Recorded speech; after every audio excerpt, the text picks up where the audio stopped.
can see the boat. But I'm his little soldier. Hop, 2, 4, 3. My mommy says I'm a miracle. Look at my face and it's plain to see. Ever since the day Doc chopped the umbilical cord, it's been clear that you're here for a miracle like me. My daddy says I'm a special little soldier. No one is as bold or tough as me. As my daddy told ya, one day when I'm older, I could be a soldier and shoot you in the face. Hardly move for beauty and brilliance these days.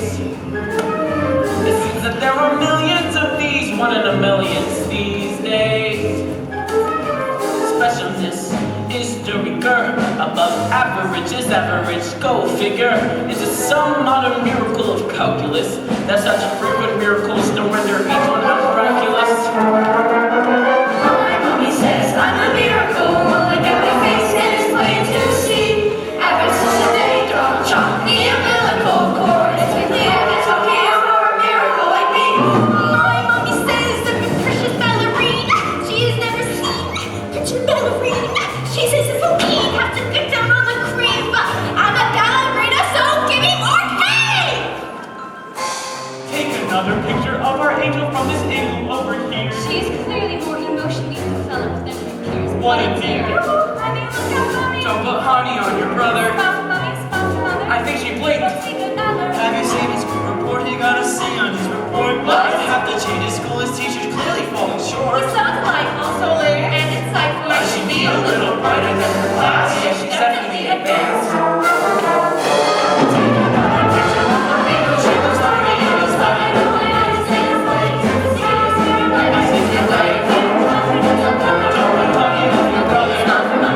I think she blinked. Says I'm a miracle. That I'm sunny and shiny as a miracle. You can be all cynical, but it's such a miracle. It's not a miracle, a miracle is me.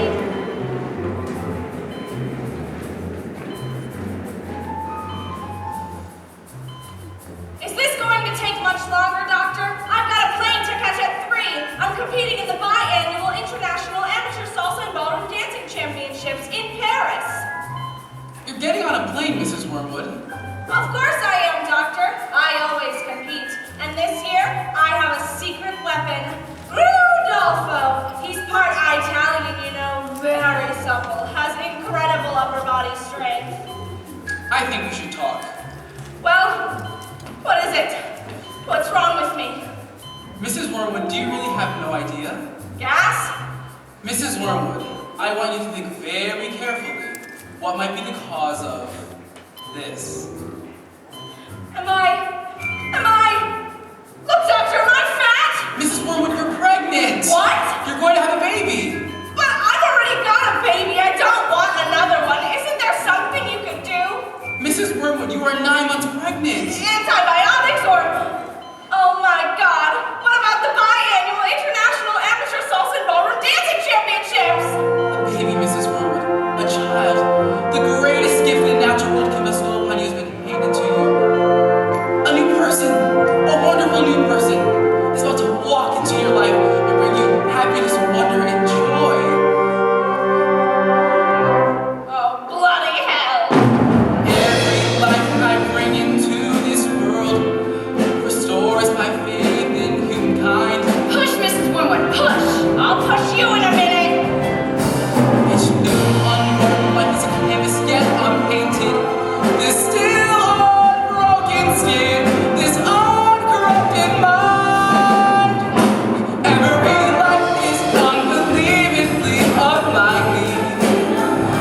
Chances of existence almost infinitely small. Almost nothing. Life is life.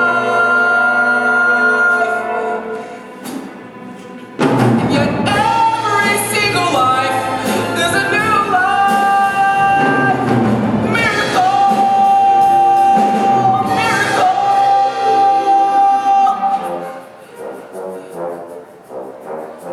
Where is he? Where's my son? Mr. Wormwood, are you smoking a cigarette? Of course not, Doctor.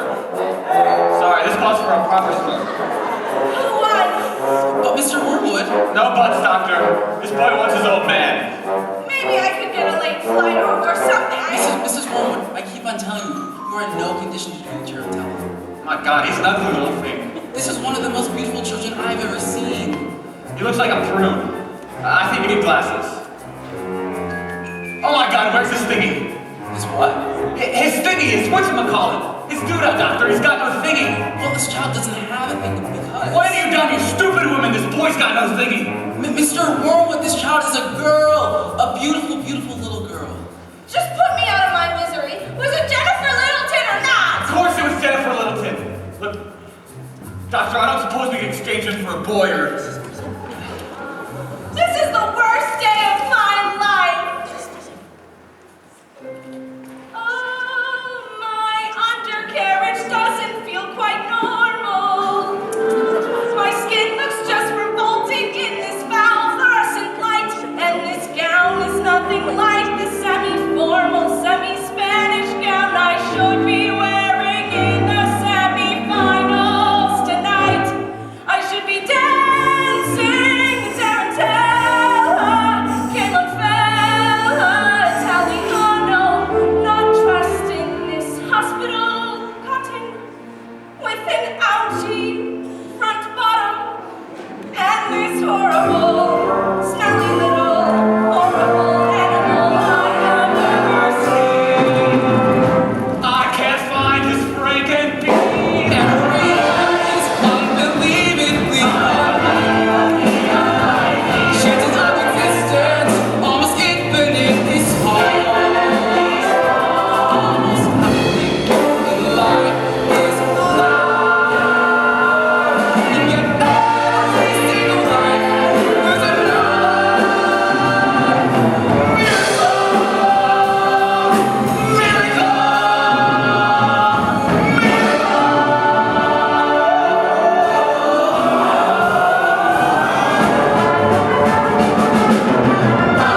Says I'm a miracle. Look at my face and it's plain to see. Ever since the day Dr. John feeling really born, it's been clear there's no miracle in me. My mommy says I'm a miracle. Says I'm a sunny and shiny as a miracle. Look at me, love, said everybody touching the miracle. There's never been a miracle, miracles.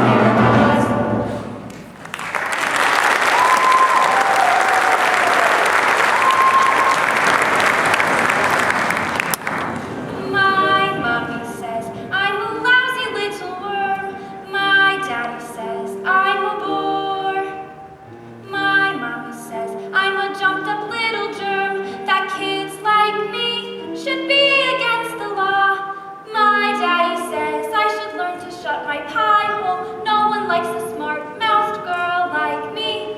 Dad says I'm a good case for population control. Dad says I should watch more TV.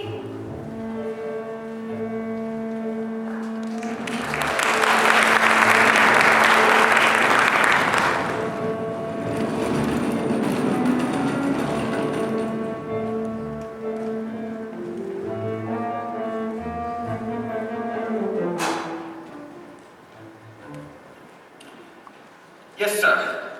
That's right, sir. 155 brand new luxury cars, sir. Yes, of course, sir. They are good runners, sir. Let's put it this way. You wouldn't beat them in a race. No. They are good runners, sir. Yes, of course, sir. So how much exactly are we talking about? Harry! Hang on. Look at this! She's reading a book! It's not normal for a 5-year-old to read. I think she might be an idiot. Listen to this. It was the best of times. It was the worst of times.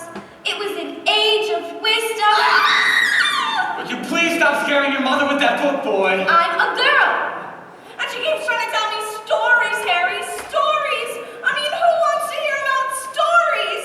It's just not normal for a girl to be all thinking. I'll call you back later. Would you please quiet down? I'm trying to make the biggest business deal of my life, and I have to listen to this.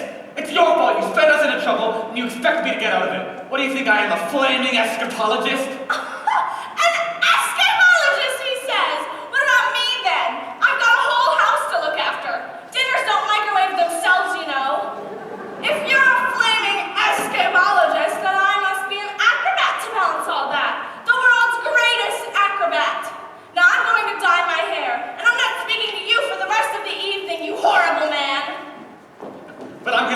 rich. Rich? How rich? Very rich. Russian businessmen? Very, very stupid. See, your genius husband just sold them 155 knackered old cars as brand new luxury cars. But that's not fair. The cars will break down. What about the Russians? Fair does not get you anywhere, you thick-headed twit-brain. All I can say is thank heavens Michael inherited this old man's brains. And son, Michael. Well, I will take your money when you earn it, and I'll spend it, but I won't enjoy it because of the despicable way in which you've spoken to me tonight. This is your fault with your stupid books and your stupid reading. That's not right. I didn't do anything. Right. I'll tell you something. You're off to school in a few days, and right won't be getting you anywhere, you see? I know your headmistress, Miss Agatha Trunchbull. Big, mean, strong, scary woman she is. She used to compete in the Olympics, you know. Throwing the hammer. Imagine what she's gonna do to a nasty little goblin like you, boy. I'm a girl. Now get to your room and stay in there.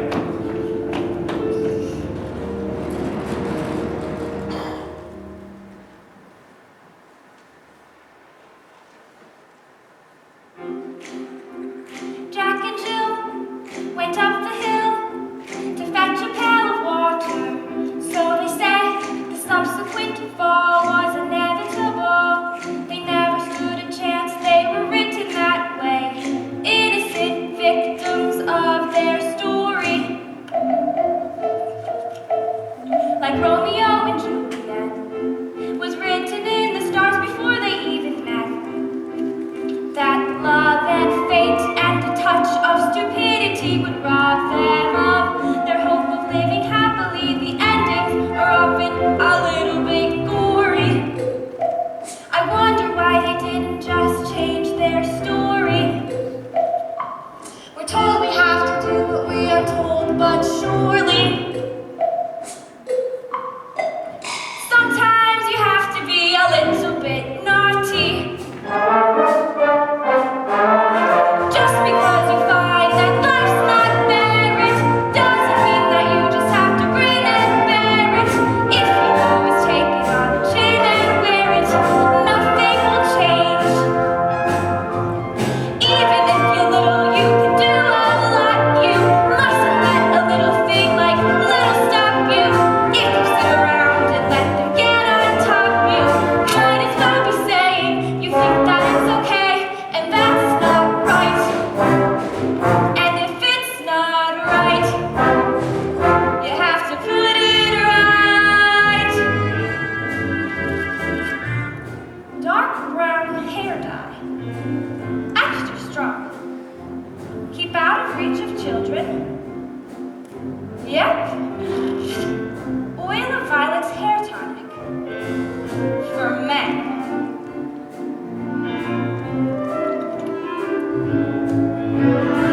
In the slip of a book, there's a tiny revolt.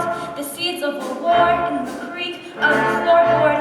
A storm can begin with the flap of a wing. The tiniest mite packs the mightiest sting. Every day starts with the tick of a clock. All escapes start with the click of a lock. If you're stuck in your story and want to get out, you don't have to cry, you don't have to shout, 'cause if you're little, you can do a lot. You mustn't let a little thing like little stop you. If you sit around and let them get on top, you won't change a thing. Just because you find that life's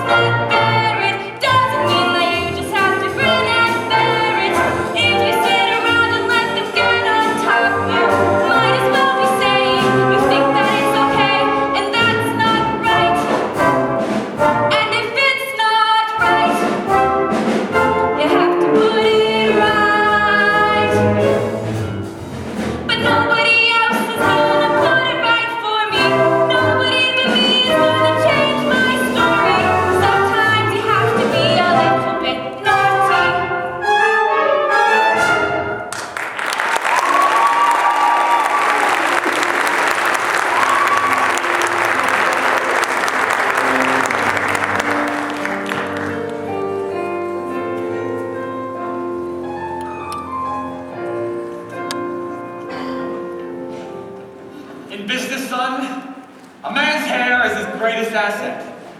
Good hair means a good brain. Now, the secret to my success in business is this. Yes, secrets. The secret to my success in business is this. Oil and Violet's hair tonic for men. Stand back, son. Your old man's going to work. That's it. That's the bananas right there. Oh, yeah. Oh. A man can simply not get failed to notice when he looks like this. Secrets. Ah! Your hair, it's green. Good Lord, woman, have you started already? It's not even 8:30. My hair, it's green. What on earth would you do that for? Why would you want green hair? I don't want green hair. I didn't do anything. Maybe you used some of Mommy's hair dye by mistake. That's exactly what you've done, you stupid man. My hair, it's green. What am I gonna do? I've got the business deal with the Russians today. I know what you can do. What is it? What can I do? You can pretend you're an elf. That's it. I can pretend I'm... What are you talking about, you fool? This boy's a loony. I'm a girl. Come on, Michael. Mom, would you like to hear a story? Don't be disgusting! No, go creep on back to that library of yours or something. The sooner you're locked up in school, the better.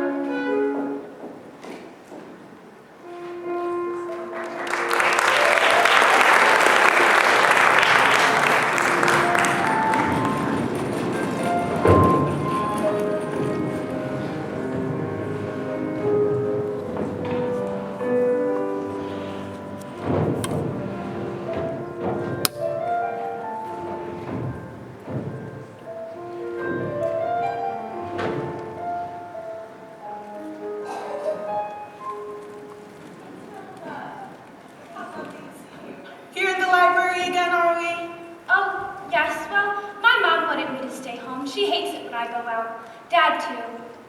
They just miss me so much, but I think it's good for adults to have some of their own space sometimes. Matilda, you're so smart. And do you tell your parents lots of stories like you tell me? I'm not hinting, by the way, but if you did happen to have a story you would like to tell Goodbye, Miss Phelps. I'll see you next week. Goodbye, Miss Honey, and good luck with the whole Tolstoy. Jeez. As I was saying... Who is that? That lady. That's Miss Honey. She's going to be your teacher. That lady? That lady is going to be my... Yes, your teacher. Now look, are you going to tell me a story or not?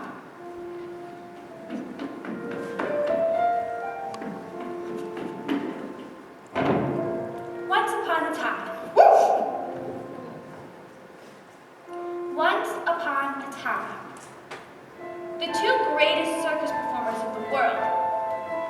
An escapologist who could escape from any lock that was ever invented, and an acrobat who was so skilled it seemed as though she could actually fly, fell in love, and got married.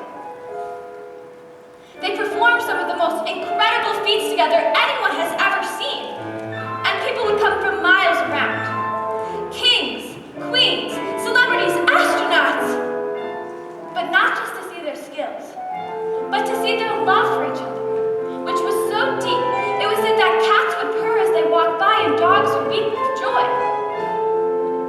They moved into a beautiful old house together at the edge of town, and in the evenings they would walk together and take in the air. At night, the children of the town would wait in anticipation, hoping to catch a glimpse of the shiny white scarf that the acrobat always wore. For then they knew they had only to cry tricks, tricks, and the two great performers would instantly oblige with a show just for that. But although they loved each other, although they were incredible and everyone loved them, they were sad. We have everything. We have everything that the world has to offer, said the wife. We do not have the one thing we want most. We do not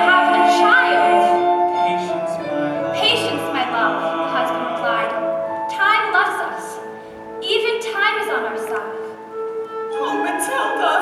But time is the one thing no one is the master of. And as time passed, they grew quite old, and still they had no child. At night, they would listen to the sound of their big, empty house, and they would just imagine how beautiful it would be if it was filled with the sound of a child playing. Matilda, this is very sad. Do you want me to stop? Don't you dare. Their sadness overwhelmed them and drew them into even more dangerous feats as their work became the only place they could escape the inescapable tragedy of their lives. And so it was. They were to perform the most dangerous feat ever known to man. It is called, said the husband, announcing the event to the world's press, who gathered to listen with bated breath. The burning woman, hurling through the air, with dynamite in her hair, over sharks and spiky objects, caught by the man locked in a cage, and it is the most dangerous feat ever known to man.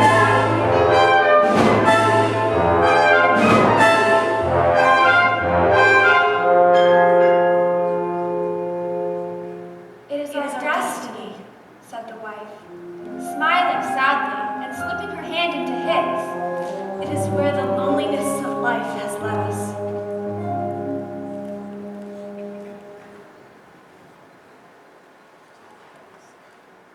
Well, what happens next? I don't know. Not yet, anyways.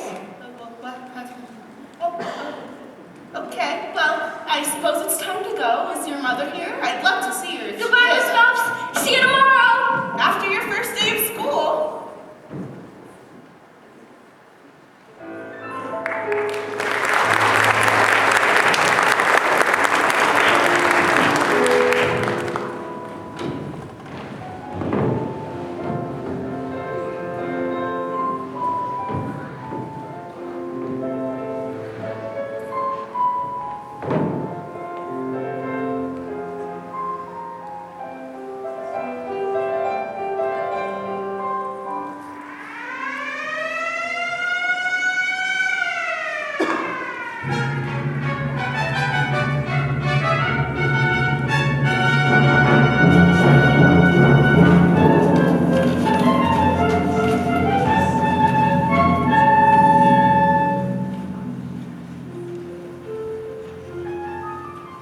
My mommy says I'm a miracle.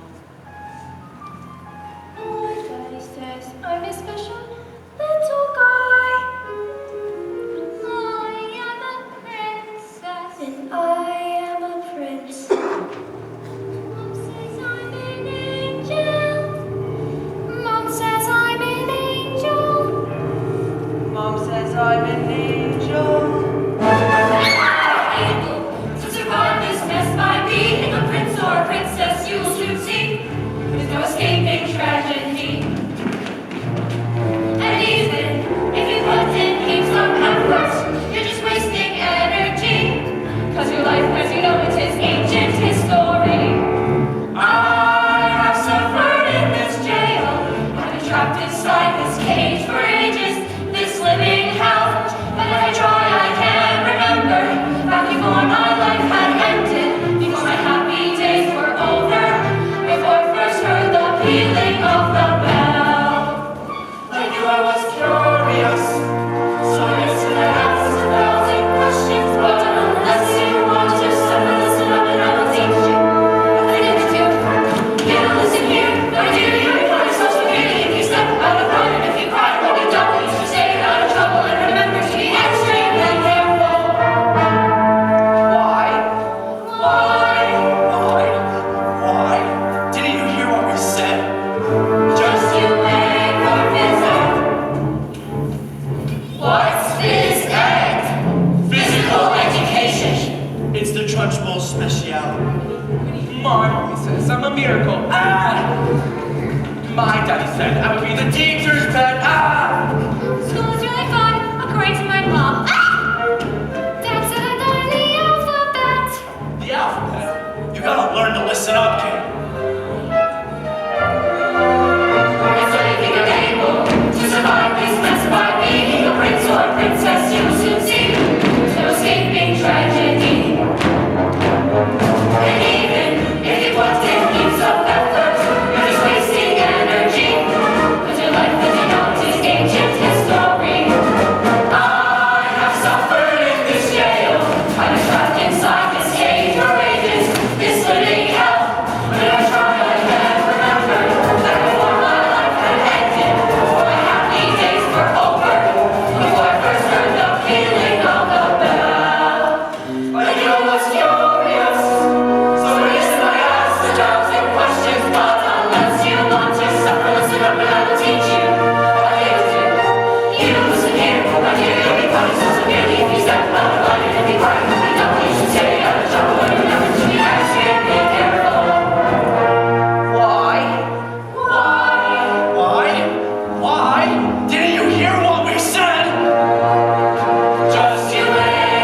Report to my study immediately for re-education.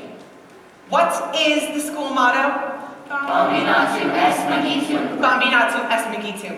Children are maggots. Now, back to work, children. Did you hear what I said?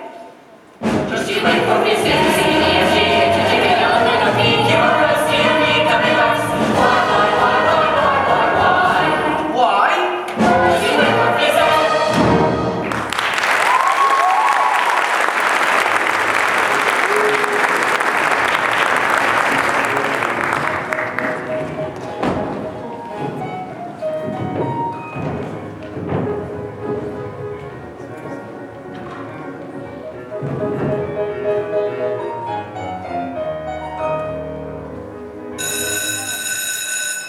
Good morning, children. My name is Miss Honey, and today is a very special day, your first day of school. Now, does anyone know there are 2 times tables? Wonderful. Matilda, is it? Please stand and do as much as you can. Well, 2 times 1 is 2, 2 times 2 is 4, 2 times 3 is 6, 2 times 4 is 8, 2 times 5 is 10, 2 times 6 is 12, 2 times 7 is 14, 2 times 8 is 16, 2 times 9 is 18, 2 times 10 is 20, 2 times 11 is 22, 2 times 13 is 26, 2 times 14 is 28, 2 times 15 is 30, 2 times 16 is 32. Stop. Good heavens, how far can you go? I don't know. Quite a long way, I think. Do you think you could tell me what 2 times 28 is? 56. Yes, that's... Now this is much harder, so don't worry if you don't get it. But 2 times 487, if you took your time. 924. 12 sevens. 84. Okay, let's move on from math and head on to reading. Now, does anyone know what this says? Ooh, me. Pick me. Very well, Nigel. Okay. So, first word is watermelon. And the second word is elephant. And the third word is dog. Okay, And Nigel, very well. We don't want you to burst a blood vessel on your first day. Lavender. Is the first word tomato? No, but tomato is a very good word. Yes. Matilda. I can now read words. So, Matilda, you can read words. Yes, well, I needed to read words so that I could read sentences because basically a sentence is just a big bunch of words. And if I can't read sentences, I've got no chance with books. And have you read a whole book yourself, Matilda? Yes, I love to read. Last week I read quite a few. A few? In a week? My, that is good. What books did you read? Nicholas Nickleby, Jane Eyre, Oliver Twist, The Secret Garden, The Invisible Man, Crime and Punishment, Harry Potter, all of them, The Hunger Games, and The Cat in the Hat. What?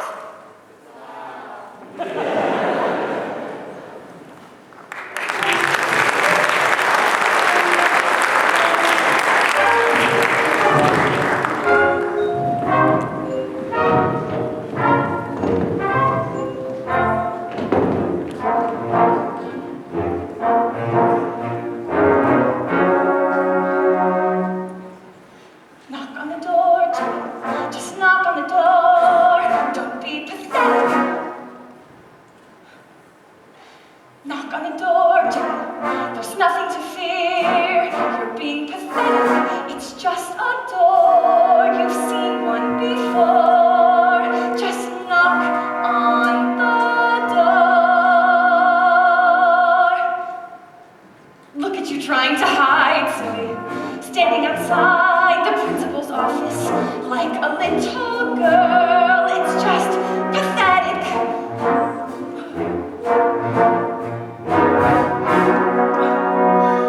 Look at you hesitating, hand shaking.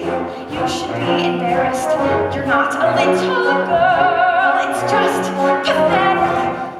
Knock on the door, Joey. What are you waiting for? Just knock.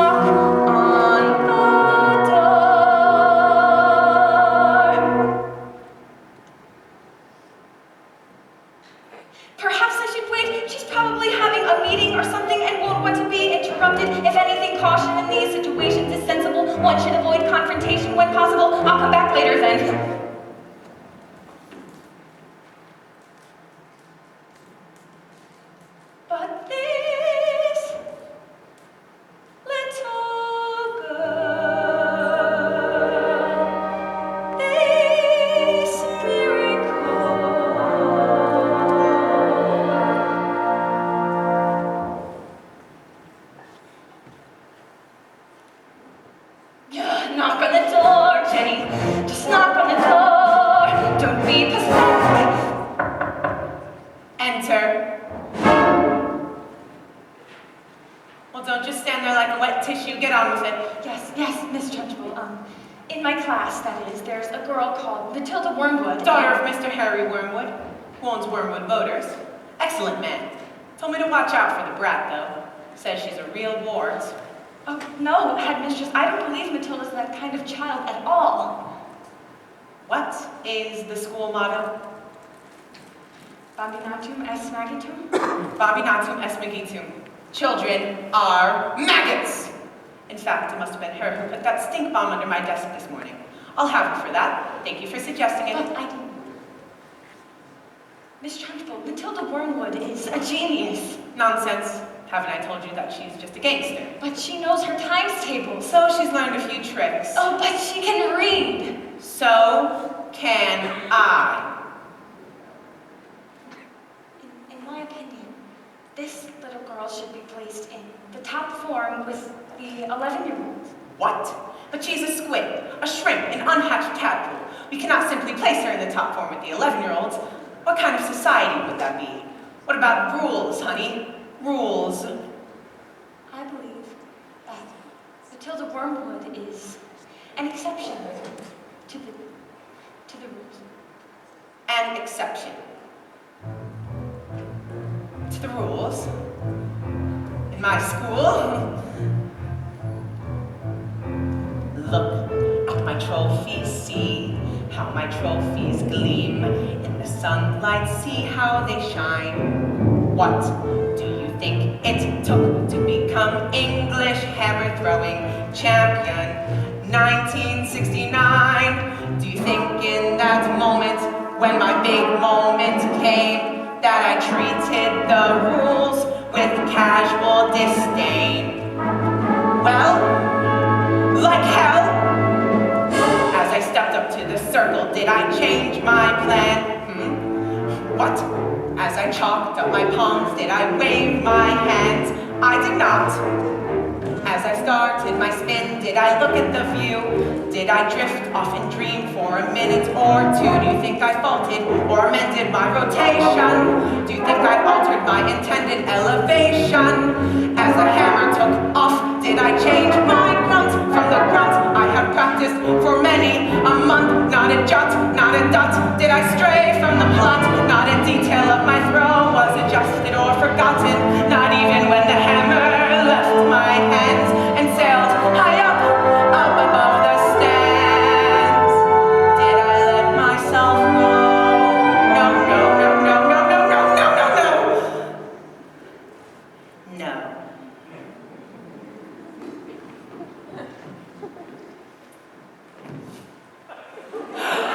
If you want to throw the hammer for your country, you have to stay inside the circle all the time. If you want to make the team, you don't need happiness or self-esteem. You just need to keep your feet inside the line. Sing, children! 2, 3, 4. If you want to throw the hammer for your country, you have to stay inside the circle all the time. If you want a team success, you don't use sympathy or tenderness. You have to force the little squints to toe the line. Sing, Jenny! Hee hee ha! If you want to throw the hammer for your country,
Stupid, filthy, flaming, great big question asking.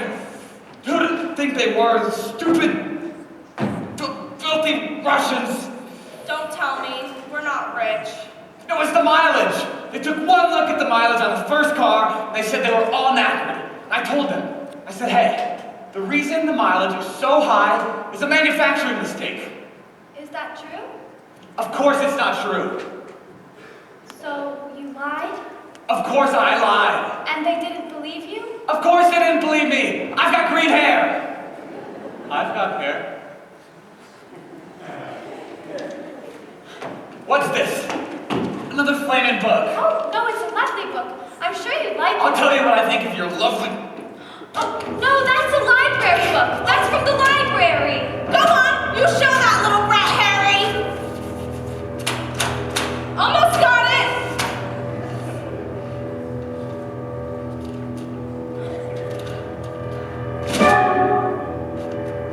They're individual.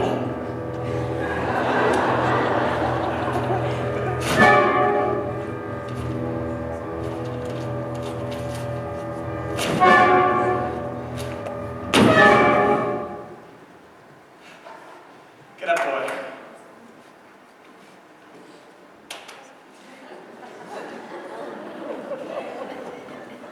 Do we have any super glue? It's in the cupboard. And while you're at it, why don't you stick those stupid pages to your stupid head?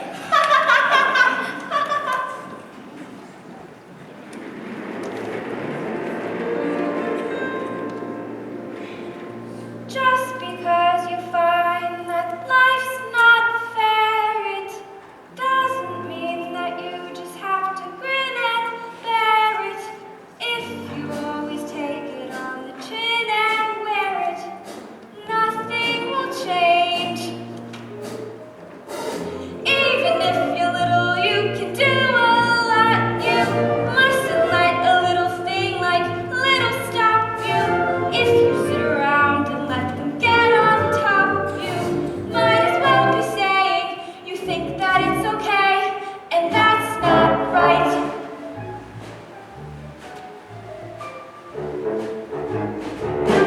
I've got my eye on you, boy. I'm a girl.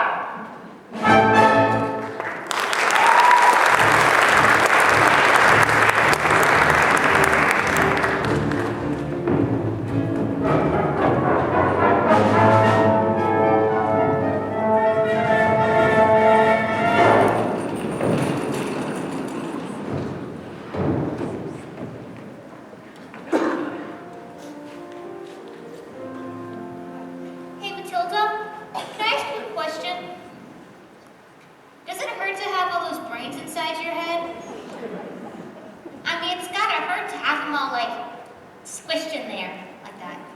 No, it's fine. I think they just fit. Oh. Well, I better hang around just in case. I mean, if they start to squeeze out of your ears, you're gonna need some help. My name is Lavender, and I think it's for the best of our best friends. Hide me. Someone poured a whole can of syrup on the Trunchbull's chair. She sat down, and when she stood up, her pants stayed stuck to the seat. Someone told her I did it, and I did it, and now she's after me. That's not fair. That's not fair at all. You're done, kid. You're finished. If Agatha Trunchbull decides you're guilty, you're squished. Split. Yesterday, she caught Julius Rominkle eating a gobstopper during science. She just picked him up, swung him around, and threw him out the window. That's not true. Don't listen to them. They're just trying to scare us. Matilda, they say she's going to put me in chokey.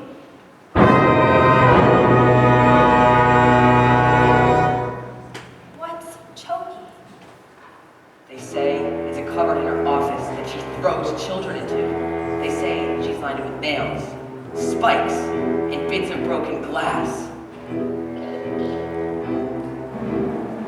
There's a place you are sent if you haven't been good, and it's made of spice and food, and it isn't wide enough to sit.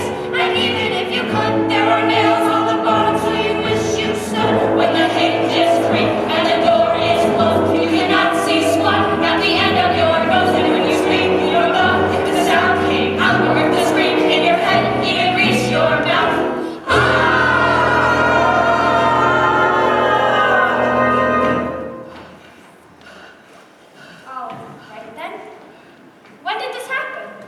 20 minutes ago, but why?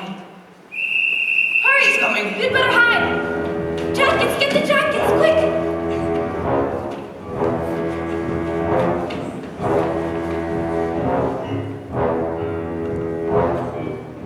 You. Where is the maggot known as Nigel? He's over there. Under the jackets. Where he's been for the last hour, actually. What? An hour? Yes, you see, unfortunately, Nigel suffers from the rare but chronic sleep disorder narcolepsy, which is characterized by the sufferer experiencing bouts of chronic fatigue and falling suddenly asleep, oftentimes without any warning at all. You see, we put him under the jackets for safety, didn't we? Didn't we? Yes! Narcolepsy. He'll probably think he's in bed when he wakes up. It's time for school yet, Mom?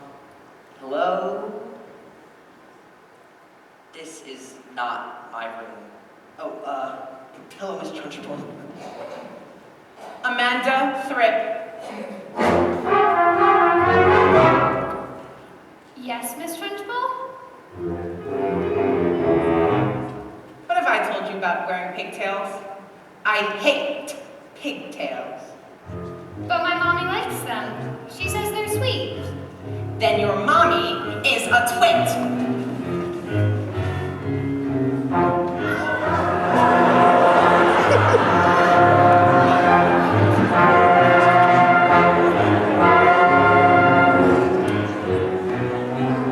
Here she comes.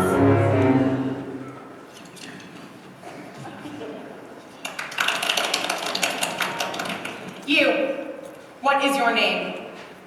Matilda. Matilda Wormwood. So you're the Wormwood. I should have known. Well, Matilda Wormwood, you have just made a very big mistake. Hey, just so you all know, she is my best friend. Wow!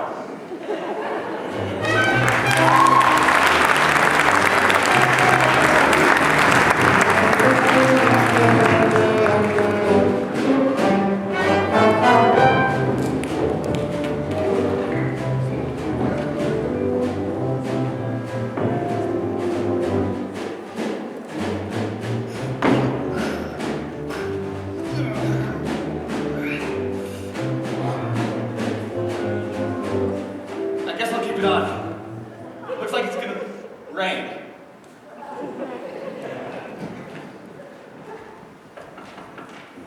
Who is it? Miss Honey, Matilda's teacher. Bit busy right now. Oh, it'll only take a moment. Oh, come in if you must.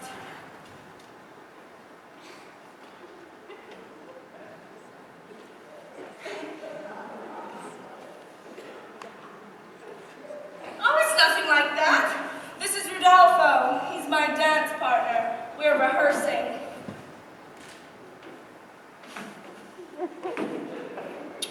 Ciao. Oh, parli italiano. Ciao, Rodolfo. Piacere. Come stai? What? Who is this, babe? You know, interruptions due to my energy flow. What do you want, Miss Chutney? Miss Honey, as you know, Matilda's in the bottom class, and children in the bottom class aren't really expected to read. Well, then stop her reading. Lord knows we've tried. I'm in the zone, dolls. I can feel my hips. Don't waste this. Boom! Boom! Look, Miss Hussey, I'm not really in favor of girls getting all clever pants, you know? I mean, girls should be more focused on hair and makeup. I mean, looks are more important than books. Just look at you, and look at me. You chose books. I chose looks. Babes, I'm on fire. Please! But Matilda can calculate complicated figures in her head in an instant. We'll calculate this. Fantastico! Her mind is incredible, with a little help from us. Mind? Her mind? You really don't know anything, do you? Somewhere along the way, my dear, you've made an awful error. You oughtn't blame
lot more zing, a little less shh, a lot more swing, a little less dressing like your mom, a little more ba-da-ba-ba-ba-ba. Oh, I look nice. You don't. I'll tell you when to wiggle your bumper. It's good looking if you don't know a rumba. Everybody loves a little something exotic. Learning language a little over the top. It doesn't really matter if you don't know now. So long as you do it with a bit of clout. The less you have to sell, the harder you sell, the less you have to show. The louder you yell, the dumber the act, the bigger the confession, the less you have to show. The louder you dress it, you gotta get up. You gotta get up and be loud.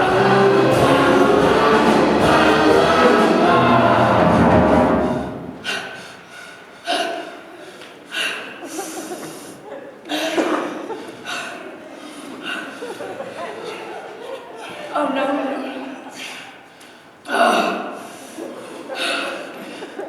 Okay.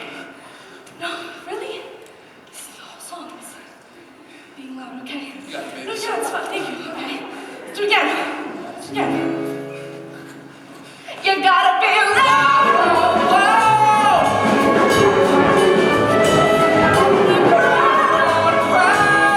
Are you listening? You gotta be loud. You gotta give yourself permission to shine. Stand up and be proud. Think you're clever? Whatever. Loud, loud, loud, loud, loud, loud, loud.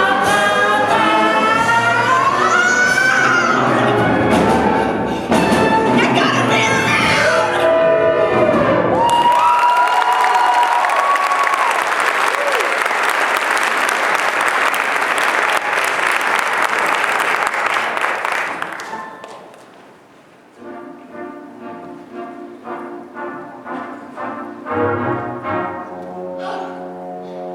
Stop being pathetic, Jenny.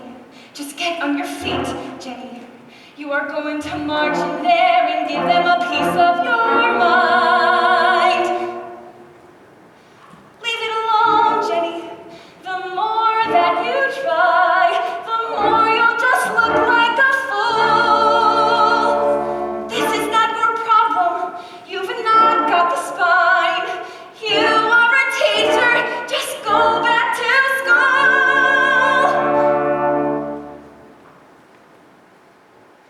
But this little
success and her love. Then, suddenly, out came the escapologist, dressed as usual in his tights and spangly costume.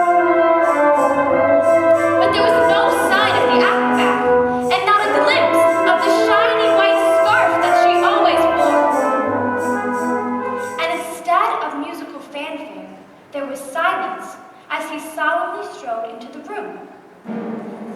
Ladies and gentlemen, boys and girls, the burning woman, hurling through the air, with dynamite in her hair, over sharks and spiky objects, caught by the man locked in a cage, has been canceled. No! Yes. The audience gasped so loudly that a passing airplane caught it on its instrumentation and reported it as an atmospheric phenomenon. Canceled because my wife is pregnant. Oh, Matilda! Absolute silence. You could have heard a fly burp. Then suddenly, the entire audience jumped to their feet and roared in appreciation.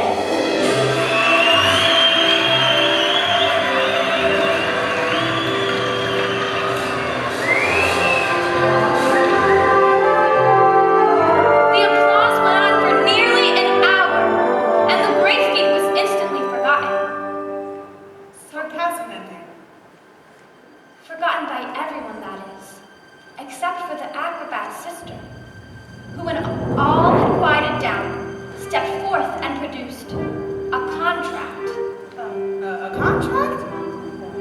A contract you have signed to perform this feat, and perform this feat you shall. I have paid for the posters, the publicity, the catering, the toilet facilities. If I give the people their money back, where is my profit? A contract is a contract is a contract. My hands are tied.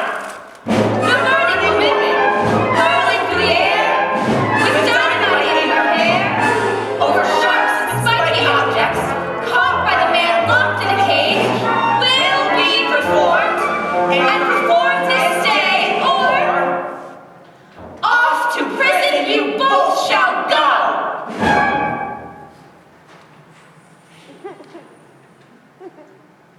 Well, what happened next? I don't know. Not yet. Well, I don't think my nerves can make it for next time. Miss Mouse, are you crying? No. Maybe I shouldn't tell you any more stories. No, Matilda, I'm not crying because it's sad. I'm crying because I want that child so bad. It must be wonderful for a child to feel so Yes, loved. wonderful. Goodbye, Miss Mouse. Bye. Jesus.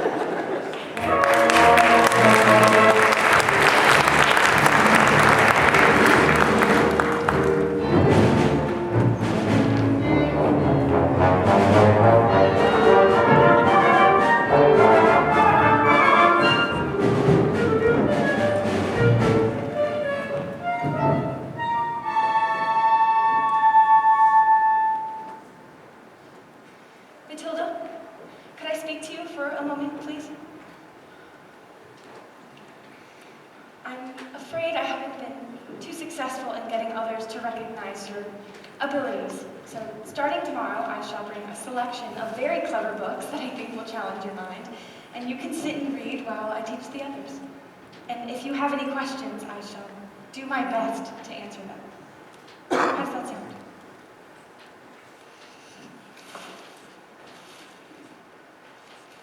Matilda, that's the biggest hug in the world. You're gonna hug all the air out of me. Matilda Wormwood! Matilda Wormwood! Yes, Miss Trunchbull. So you admit it, do you? Admit what, Miss Trunchbull? This clock, this foul carbuncle is nothing more than a disgusting criminal, a denizen of the underworld, a member of the mafia. This morning you snuck like a serpent into the kitchen and stole a slice of my private chocolate cake from my tea tray. No, I did not. Miss Trunchbull, Matilda's been here all morning. Standing up for the little spitball, are you? Well, this crime took place before school started, and therefore she is guilty! Okay, look, alright, I stole the cake, and I was really, definitely, sort of thinking about owning up. Maybe. But the thing was, I was having a lot of trouble with my belly, and the Trunchbull's cake was just so good, I stuffed it down so quick, it started to fight back. See? I'm not guilty. I didn't do anything. You are guilty, because you are a fiend. You are a crook, and I shall crush you. I shall pound you. I shall consign you to the 7th circle of hell, child. You shall be destroyed.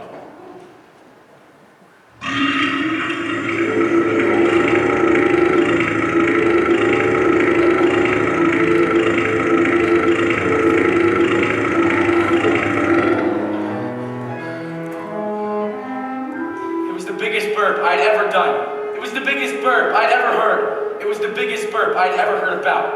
It was like the entire world went silent just for this burp to exist.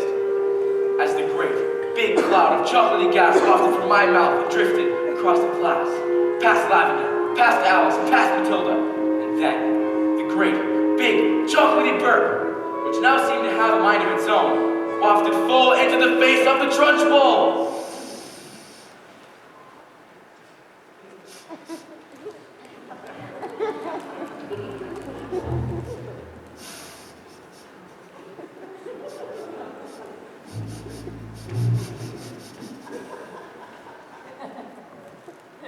Bruce, Bogtrotter, Yes, Miss Trunchbull?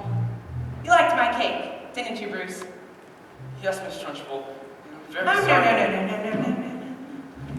As long as you enjoyed the cake, that's the main thing. Is it? Yes, Bogtrotter, it is. Oh, well, I did. Wonderful, marvelous. That makes me so happy. Gives me a warm glow in my lower intestine. Oh, cook!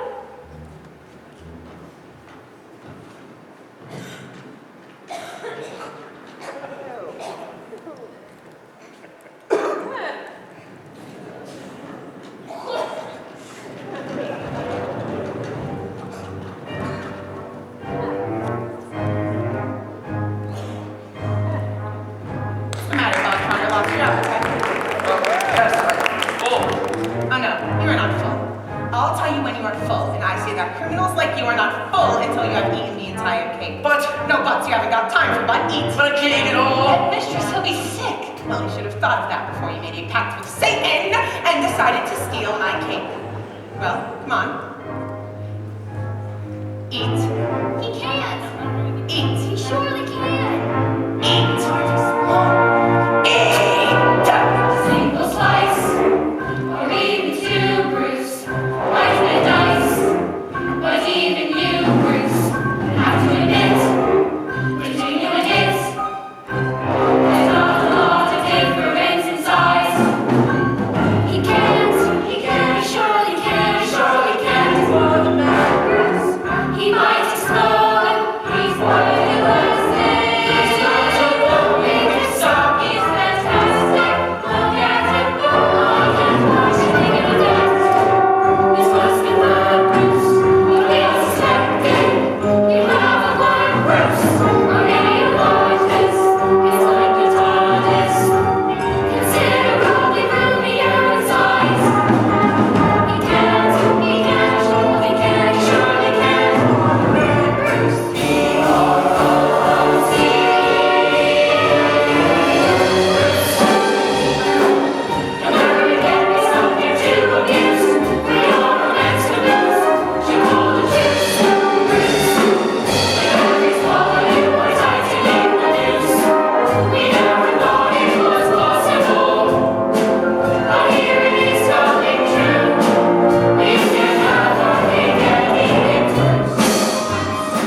Miss Trunchbull got a little carried away. That's all right, Jenny. We all get carried away sometimes, even me. Well, come along, Globetrotter. What? Where? Oh, did I not mention? That was only the first part of your punishment. There's more. A second part. And the second part is choking! What? Miss Trunchbull, please, you can't. Yes, Miss Trunchbull, please, you can! Do you really think I would allow myself to be defeated by these maggots? Who do you think I am, Miss Honey? Who do you think I am, Miss Honey? A weakling? A fool? You? He's eaten it all. He did what you asked. No, I did. I ate a lot. Please don't take me to choking, Miss Trunchbull, please.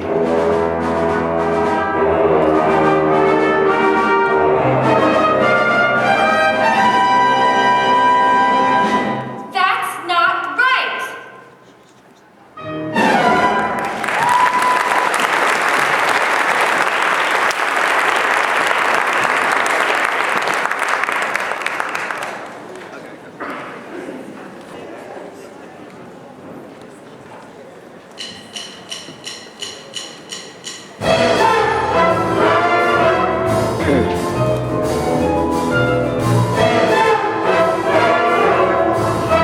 Ladies and gentlemen, hey!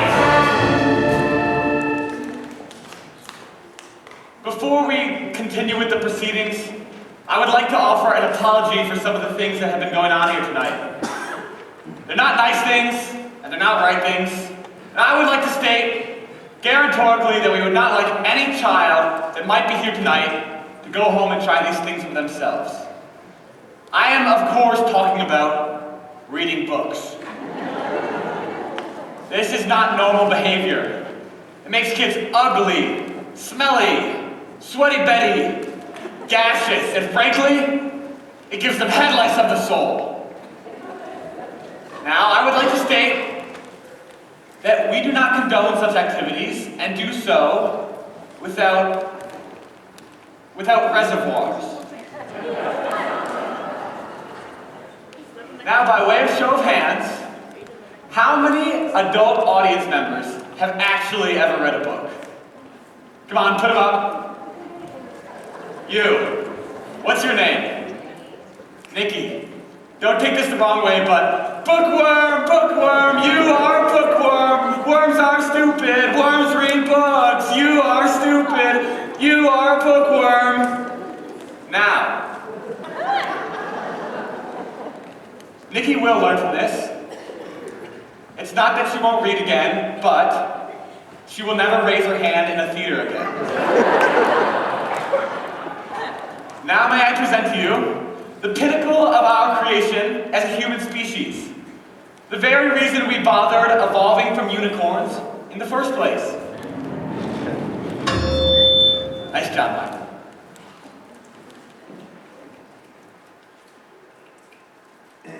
Somewhere, on a show, I heard that a picture tells 1,000 words. So Telly, if you bothered to take a look, is the equivalent of like lots of books. All I've learned from Telly, this big beautiful box of facts. If you know a thing already, baby, you can switch the channel over just like that. Endless content, endless laughter, folks living happily ever after. All you need to make you wise is 23 minutes plus advertisements. Why would we waste our energy turning the pages 1, 2, 3 when we could sit happily on our endless bumplies, watching people playing and talking and doing stuff? All I've learned from Telly, bigger than Telly, smarter than man. You can tell from my big Telly just how clever of a fella I am. Take it away, son.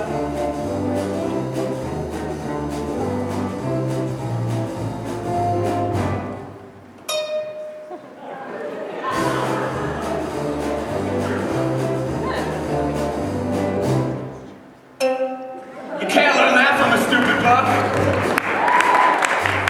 All I've learned from Telly. Telly, the smart man. You can tell from my big Telly just how clever of a fella I am. All I've learned from Telly. What to think and what to buy. I was pretty smart already, but now I'm really smart, really very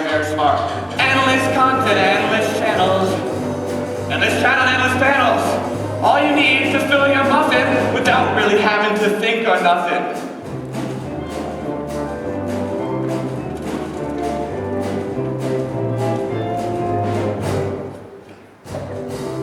Who the Dickens?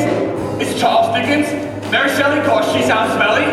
Charlotte Bronte, do not want thee. Jane Austen, in the composting. James Joyce, doesn't sound nice. Ian McEwan, oh, I feel like spewing. William Shakespeare, Moby Dick. Easy, Grandma.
Matilda's best friend.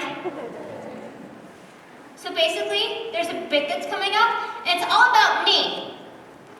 Well, not me exactly, but I do play a really big part in it.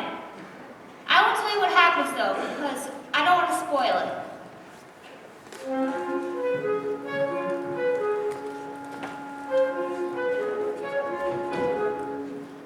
Okay, a little spoiler's okay. So basically, I volunteered to get the trunk full a jug of water. And then, on the way back, no, I won't say it. I don't want to ruin it.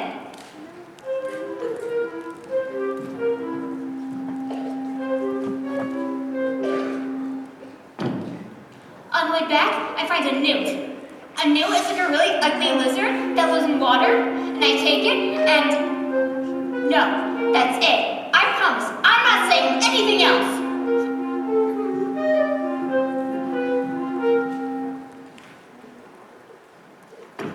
I'm gonna put the newt in Trunchbull's water. It's gonna be awesome.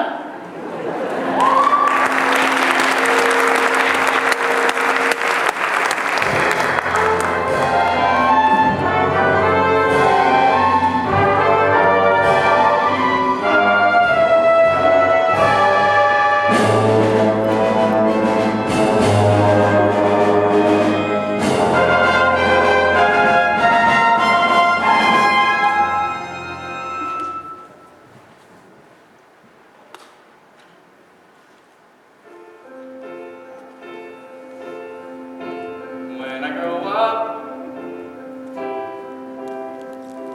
I will be tall enough to reach the branches that I need to reach to climb the trees you get to climb when you're grown up.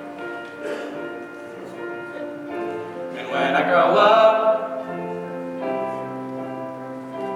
I will be smart enough to answer all the questions that you need to know the answers to before you're grown up. And when I grow up, I will eat sweets every day on the way to work, and I will go to bed late every night. And I will wake up when the sun comes up, and I will watch cartoons until my eyes go square, and I won't care 'cause I'll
and that's not right.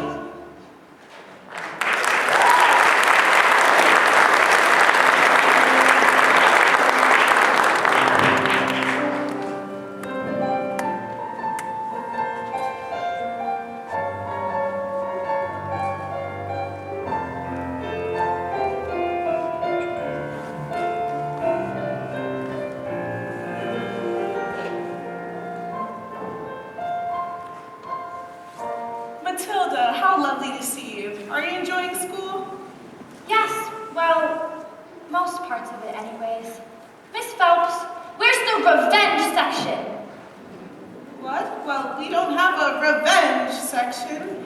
Why? Is there a child at school behaving like a bully? Well, not a child exactly. Matilda, are you sure something isn't wrong? Because if there is, then You want to hear the next part of my story? Story? Did you say story? Matilda, what are you waiting for? Slowly. Very, very slowly.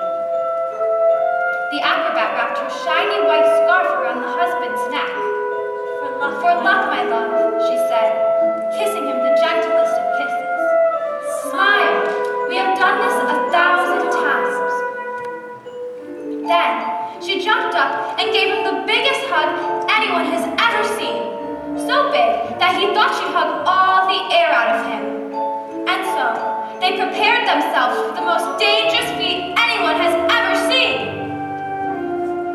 The great escapologist had to escape from the cage, lean out, grab a fire extinguisher with one hand, grab his wife with the other hand, and put out the flames on her specially designed dress, all within 12 seconds before he blew his wife's head off. Sorry, go on. The trick started well.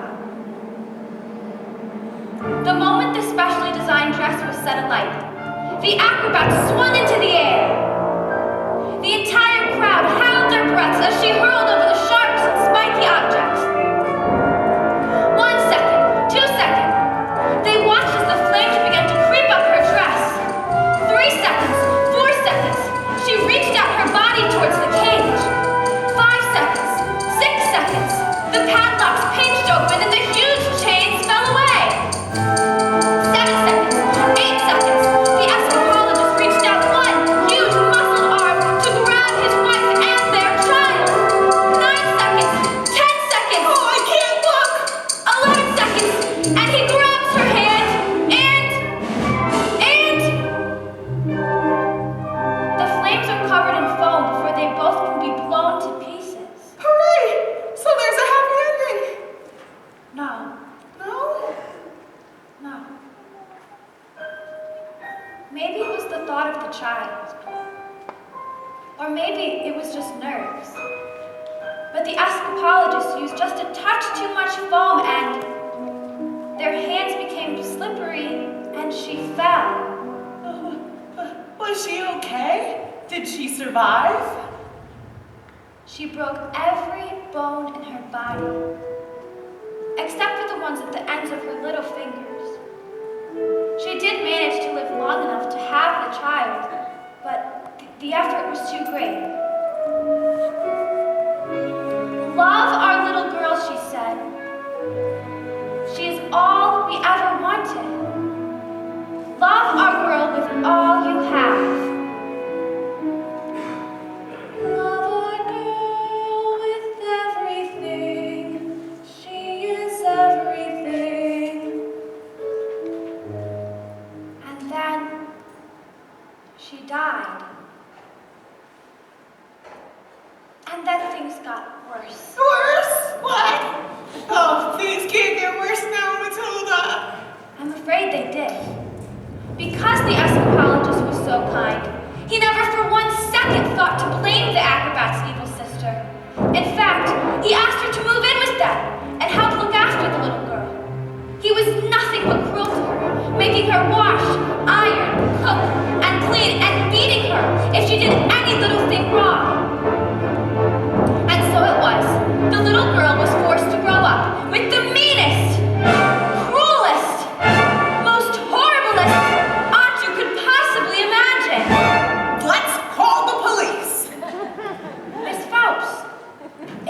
a story. What? Yes, story. Okay. Matilda, you are so clever. Your parents must have think they won the lottery with a girl like you. Oh, yes, they're always saying that. In fact, they're always saying, Matilda, it's like we won the lottery having a girl like you. Well, I'd better go, Miss Phelps. See ya!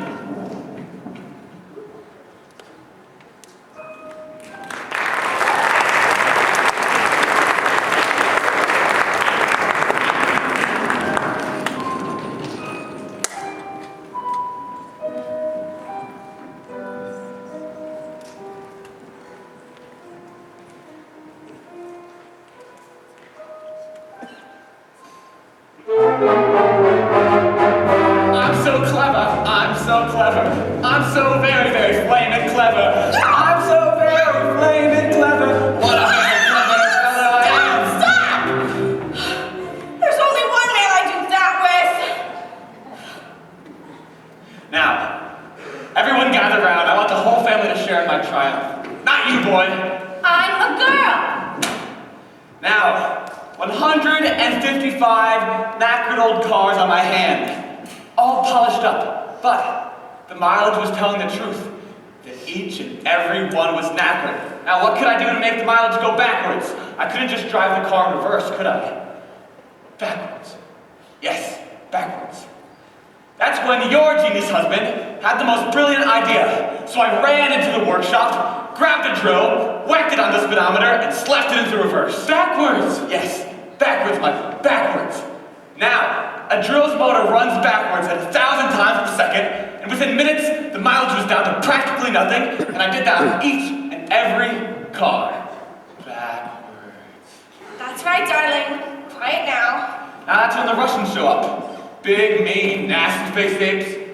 I don't know who they think they were.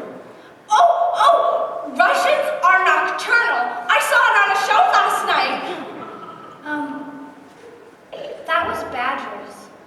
The show is about badgers. Same thing. And did it work? Ah! Fantastico! Now I can afford Rodolfo all day long. But that's not right. They trusted you, and you cheated them. What's wrong with you? What did we do to deserve a child like you? You know what I'm gonna do? I'm gonna go down to that library and tell that old bag of yours that you're never coming back. And if she lets you back, I'll have her fired and you'll never read a book again. That'll be an end to your stories. Now get to your room, boy.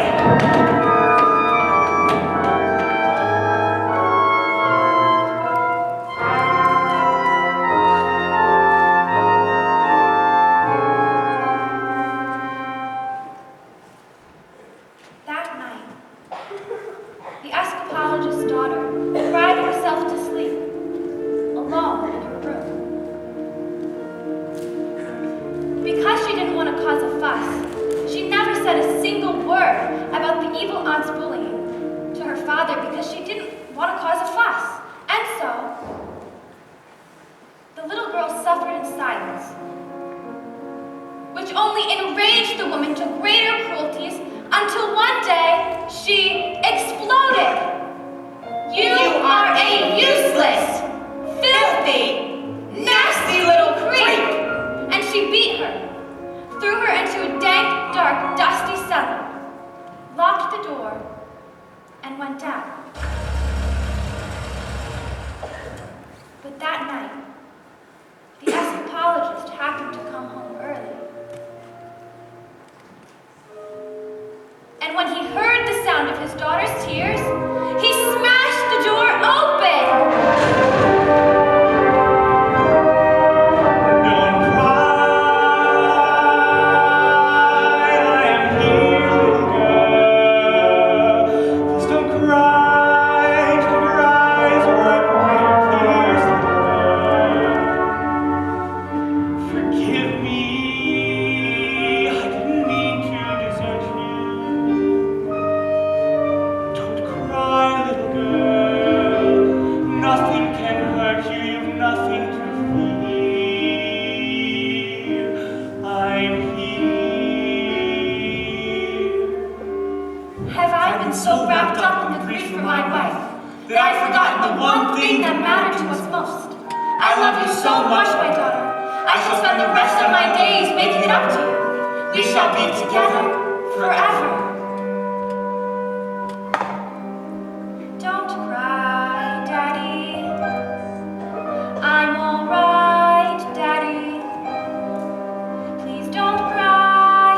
Dry your eyes, wipe away your tears. Forgive me. Daddy, forgive me. I didn't want to upset you. Please, Daddy, don't cry. I'll be all right with you by my side. I have nothing to fear. You're here.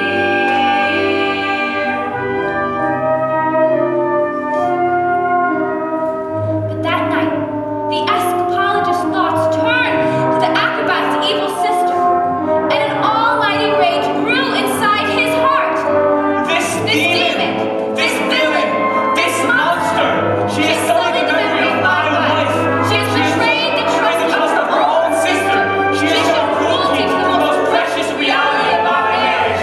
Bullying children is a game, is it? Well, let's see what this creature thinks she can do when the wrath of a grown man stands before her.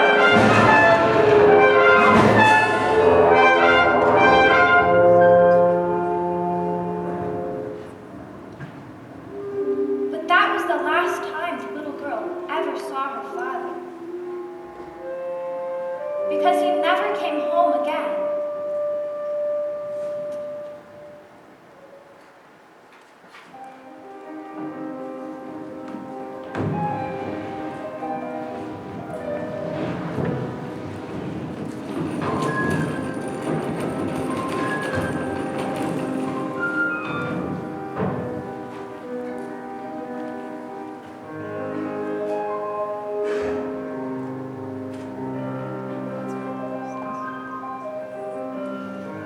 Matilda, I've got the books we've talked about, so you can just sit and read.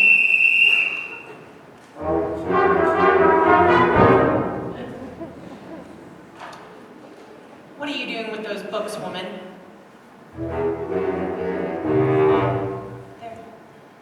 They're for Matilda. No, they are not.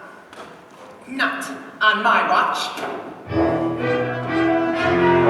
There is an age for reading, and there's an age for being a filthy little toad. These are toads. Aren't you, Bog Trotter? Yes, Miss Trunchbull! Except Bog Trotter here is now a good toad.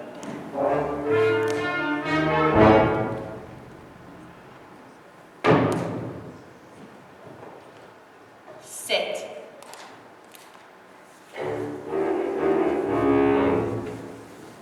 It has become clear to me that you have absolutely no idea what you are doing.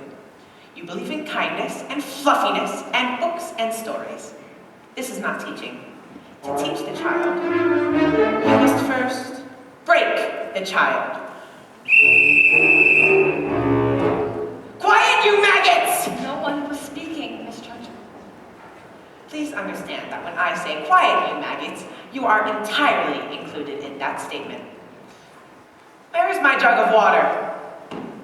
Oh, me! I'll get it, Miss Trunchbull!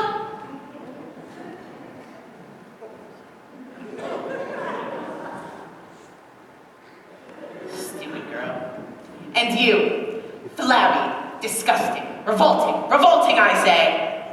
I think it's high time you were toughened up with a little phys ed.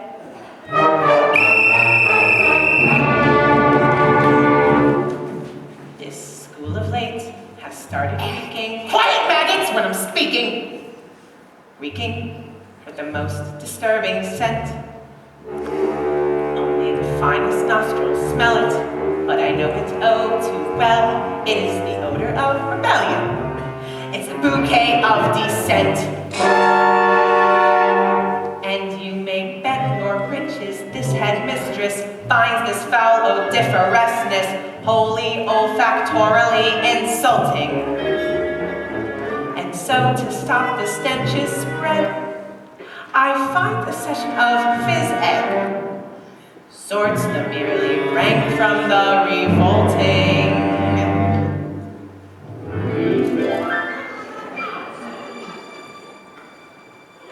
The smell of rebellion comes out in the sweat, and phys ed will get you sweating. And it won't be long before I smell the pong of aiding and abetting. A bit of phys ed will tell us where's a head full of rebellious thoughts. Hold, just like a rotten egg floats to the top of a bucket of water. The smell of rebellion, the stench of hate, the reek of insubordination, the whiff of resistance, the tone of dissent, the funk of mutiny in action. Before the weed becomes too big and greedy, you really need to nip it in the bud. Position 2. Before the worm starts to turn, you scrape off the dirt and rip it from the mud. The whiff of insurgency, stain of tent, the reek of greed, aggressive protest, the punk defiance, the odor of 1, 2, 3, the wolf of mutiny in action. Once we've exorcised these demons, they shall be to poot for scheming. Some double-timed discipline should stop the rot from setting in. All right, let's step it up, double time. 1, 2, 3, 4. Discipline for children who aren't listening, for midgets who are fidgeting and whispering in history. They're chattering and chittering, they're nattering and twittering. It's tempered with a smattering of discipline. We must begin insisting on rigidening and discipline, persistently resisting this anarchistic mischieving. These minutes you are fittering on pandering and pitying, but little ones like this, they just want discipline. The simpering and whimpering, the dribbling and spittling, the I need a tissue, it's an issue we can fix. There is no mystery to mastering the art of classroom discipline. It's discipline. The smell of rebellion, the stench of revolt, the reek of greed, aggressive plotting, the whip of resistance, the palm of dissent, the funk of moral fiber rotting. Imagine a world with no children. Close your eyes and just dream. Imagine, come on, try the peace in the quiet, burbling stream. Now imagine a woods with a cottage, and inside that cottage we find a dwarf called Zeke, a carnival freak who can fold paper hats with his mind, and he says, don't let them steal your horses. Don't let them take them away. If you find your way through, they'll be waiting for you singing. She's mad. Aha! And there, just like I said, the stinky maggot rears his head. Even the squiddiest, piteous mess can harbor seeds of stinkiness. Have you ever seen anything more repellent? Have you ever smelled anything worse than the smell of rebellion? The stench of revolt, the reek of insubordination, the whiff of resistance, the pong of dissent. And I will not stop till you are squashed, till this rebellion is squashed, till glorious, sweaty discipline has washed this sickening stench. Hey! Away!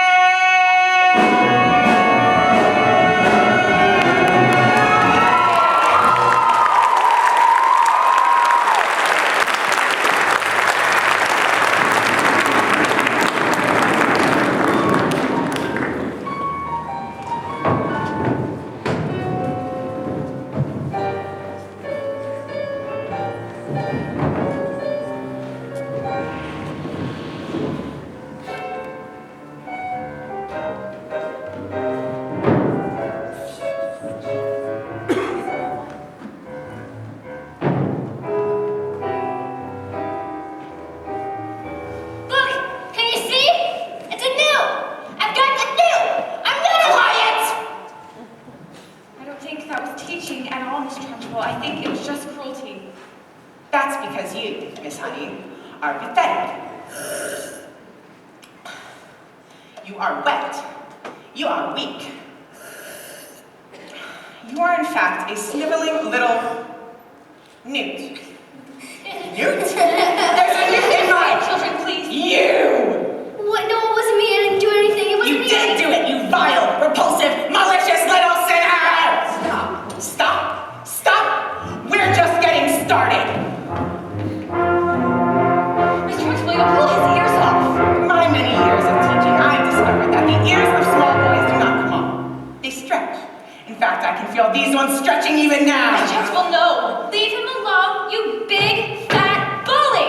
How dare you! You are not fit to be at this school. You deserve to be in prison, in the deepest, dankest, darkest prison. I shall have wheeled you out on a trolley with a muzzle strapped over your mouth. I shall crush you. I shall pound you. I shall dissect you, madam. And all of these disgusting little slugs shall suffer the most appalling indignities because of you. Yes, you, madam. I shall feed you to termites and then smash the termites into tiny fragments.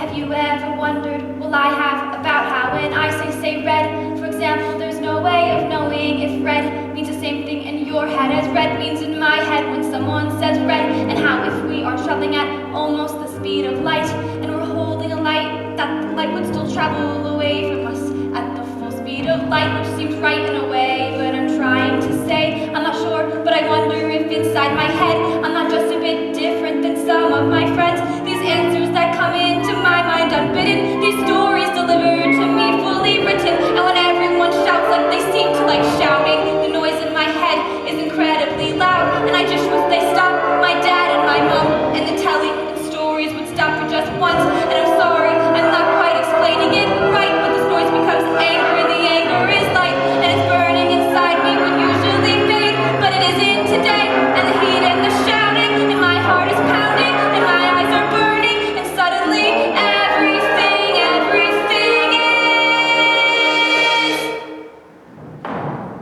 quiet. Like silence, but not really silent.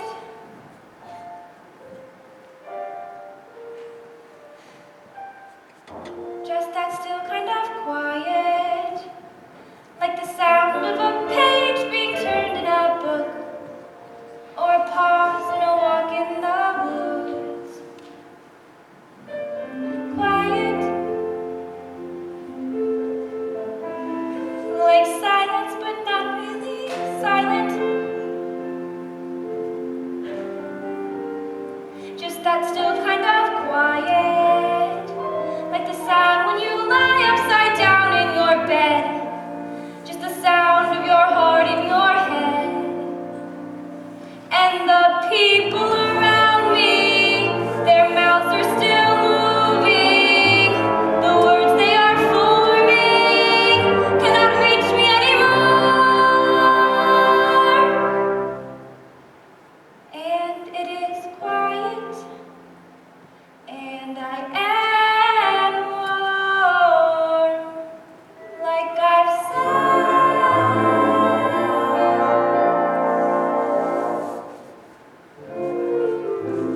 Into the eye of the storm.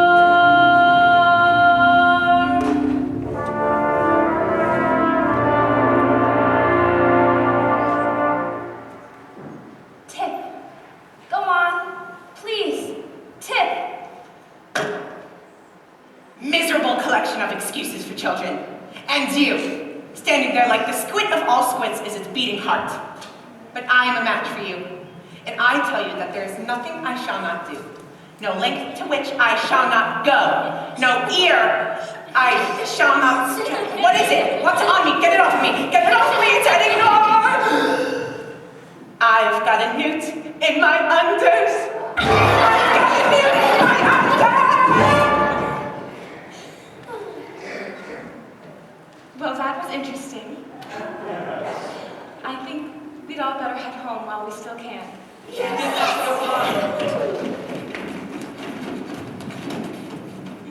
Matilda, watch. Matilda, I think it would be wise. Watch. Please. moved it with my eyes. Am I strange? I think...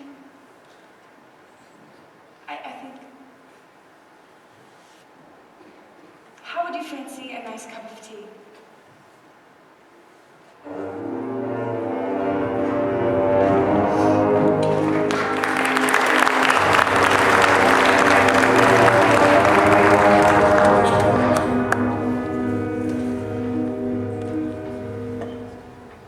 So, what do you think it is?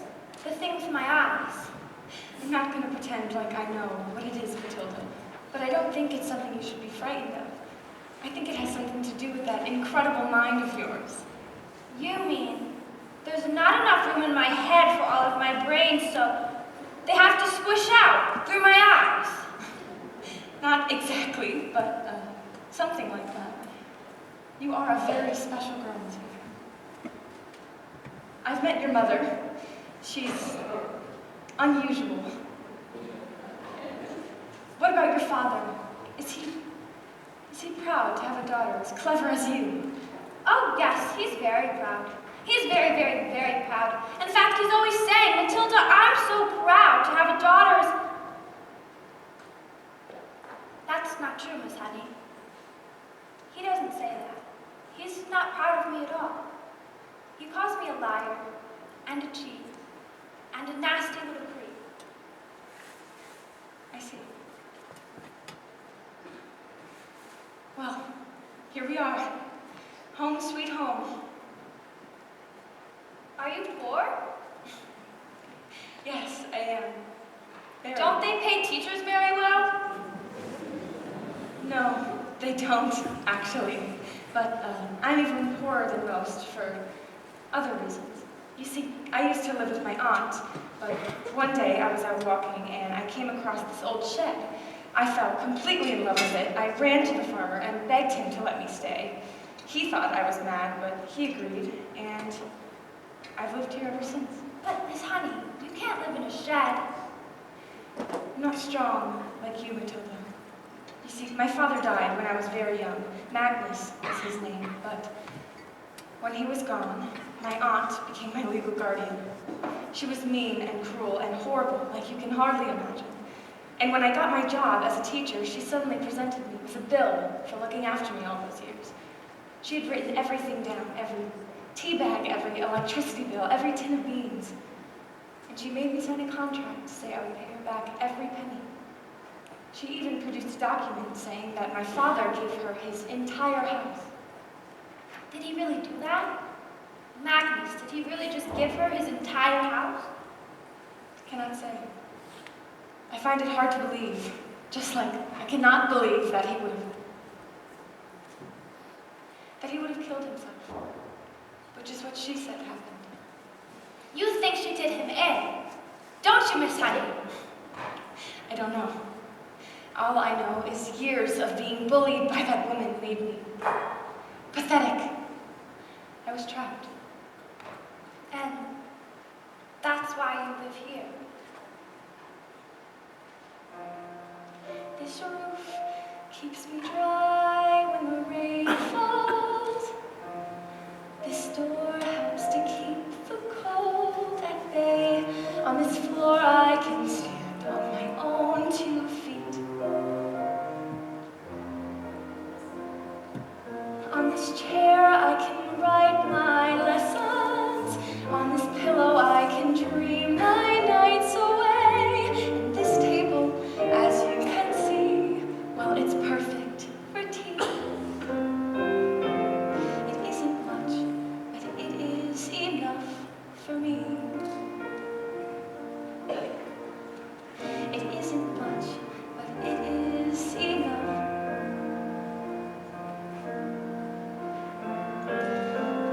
On these walls I hang wonderful pictures. Through this window I can watch the seasons change. By this lamp I can read. And I am set free. And when it's cold outside, I feel no fear. Even in the winter storms, I am warmed by a stubborn fire.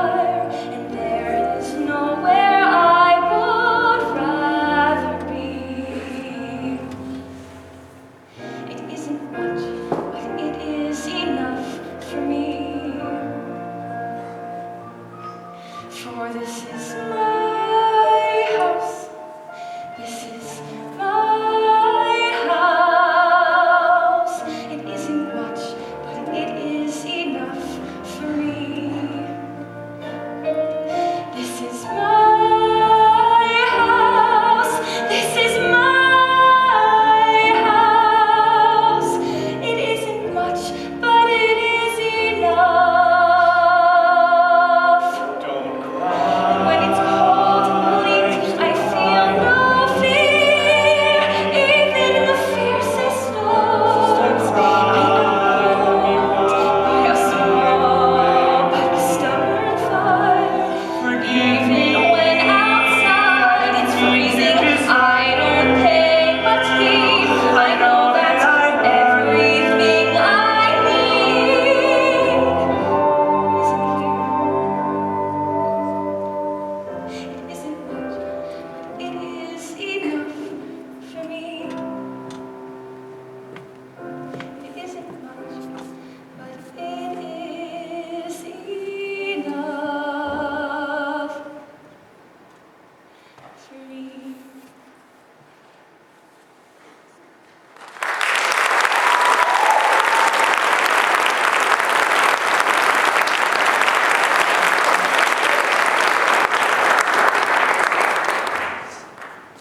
Miss Honey,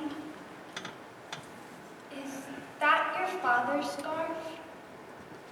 Yes. My mother gave it to him before she died. You see, she was an acrobat. Yes. And my father, he was an escapologist. Matilda, how did you know that? So they were your parents? What? Who? The people in my story. What story? A story. I've been telling a story, and I thought I was making it up. But it's real. It's your life. I've seen your life. You've seen my life. We have to go to the police. Matilda, we've no evidence. We can just tell them. Tell them she did it. Matilda, they won't work. They'd never believe she was capable of murder. But why? She was so cruel to you, Miss Honey. She beat you. She threw you into dank, dark, dusty cellars and tiny cupboards. Matilda, stop, please. Miss Honey, your aunt is a murderer. Who is she? A contract is a contract is a contract. Miss Trunchbull!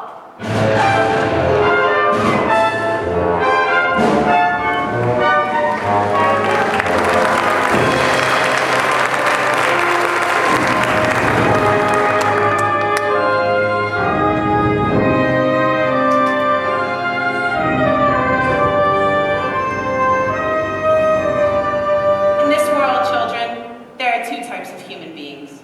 The winners and the losers. I am a winner. I play by the rules and I win. If I play by the rules and I do not win, something is wrong. Something is not working. If something is wrong, you have to put it right, even if it screams. What are you looking at? You. This class is going to have a very special spelling test, and any child who gets a single answer wrong will go to choking. You. Spell, oh now let me see. Spell newt. New. N-E-W-T. New. What? Miss Honey taught us. She's very good at teaching. Nonsense. Miss Honey is far too soft and peachy to be good at anything. Any moron can see that. You. Stand up and spell the one thing that you are. Revolting. Revolting. R-E-V-O-L-T-I-N-G. Revolting. You're cheating. What? She's not cheating. She's simply spelling a word. Little specks of dust can't be this clever. They're worms. I taught them with patience and kindness and respect. How dare you bring those words into my classroom, madam? You know nothing of teaching, and I shall prove it. You, filthbog, snot-nose, spell enterochanamyeltomosis. What? That's not a real word. You just made it up. Spell or go to choky. And I should warn you, it has silent letters.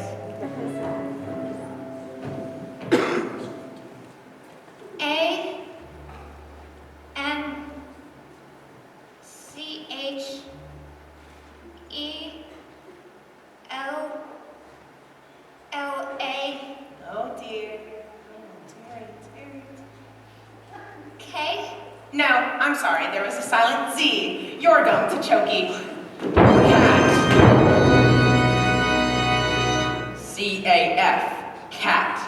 I got it wrong. You have to put me in chokey too. Dog. T-Y-P. Dog. And me. Table, X-A-B-L-Y, and me. What's going on? What are you doing? Stop this. Sit down. Bananas. B-X-Y-G-A-S.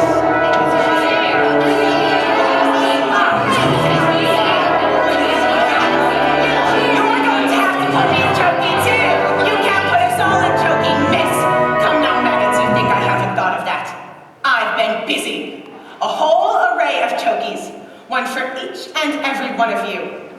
And now that our little spelling test is over, I can tell you that each and every one of you has failed.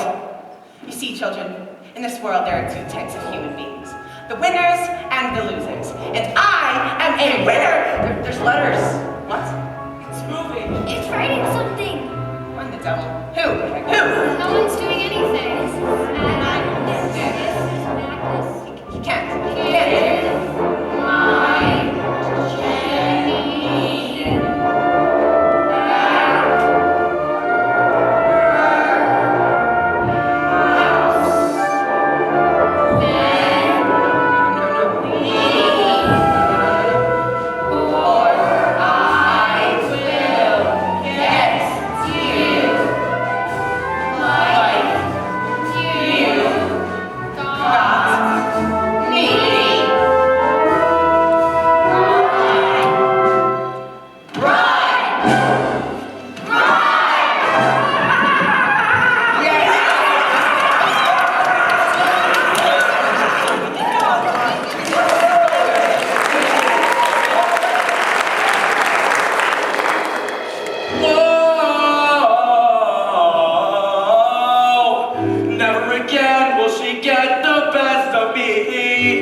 It said that her parents' will had mysteriously turned up, and she was now the owner of a big, old, beautiful house that was up until that moment owned by an evil aunt, one Agatha Trunchbull. She was very happy. She moved in immediately, happier than she had been in her entire life. And as for Miss Trunchbull, she was never seen again, and the Chokies were immediately destroyed. And a new headmistress took over. And her name was Miss Honey! It was said it was the best school in all the land. And you know something else? Matilda was never again able to move things with her mind. I thought it was because her mind was being challenged, but she said it was because she didn't feel the need for superpowers anymore. Sometimes I would look at this little girl who had done so much to help others, but was stuck with mean, cruel parents who called her names, and I would feel my blood boil, and I would wish that I could just do something. So this is the end. And I wish so much to tell you that this story has a happy ending. I wish so much to tell you that Matilda got the love that she deserves. But perhaps the truth is, not all stories have happy endings. Henry, stop running so fast! I can't keep up in my baby heels. Come on, Michael. Don't just stand there gawping. We're going to Spain. Spain, why? Because this idiot, this twit brain, thought it would be a good idea to sell 155 knackered old cars to the Russian mafia! I didn't know that they were the flaming Russian mafia, did I? Come on, we're going or we're not coming back. Wait! Let Matilda stay here with me. I beg your pardon? I would love to take Matilda, if she would like to, that is.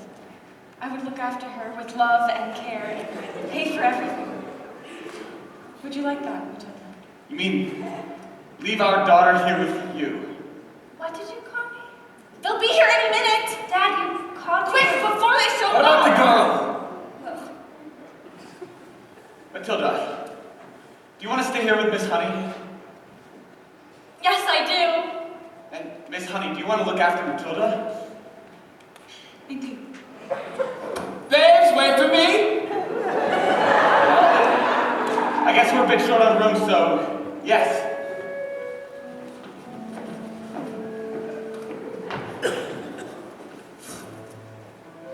Thank you.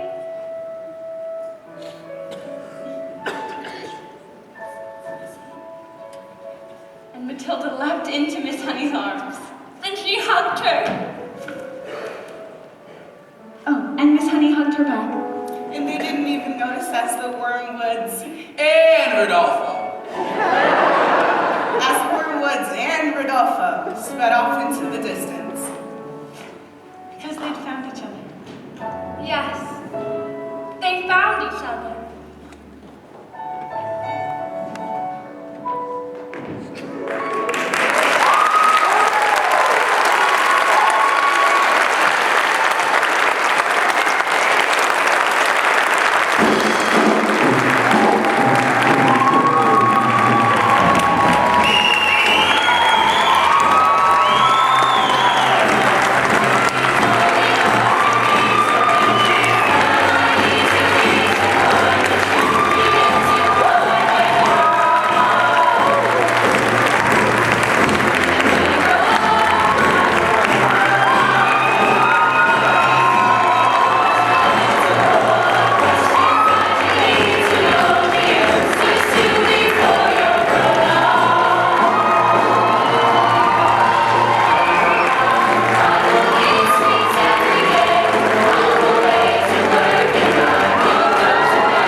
other people really quick because I called them on. Okay, first we have a few people that we'd like to thank before the seniors. First and foremost, we had a lot of parent volunteers and help with not only the set, but with concessions and donations and many fundraisers. Too many to list, so you know who you are. We thank you so much. You contributed so much to our show. One in particular was our drama mom, and that is Celeste Fong.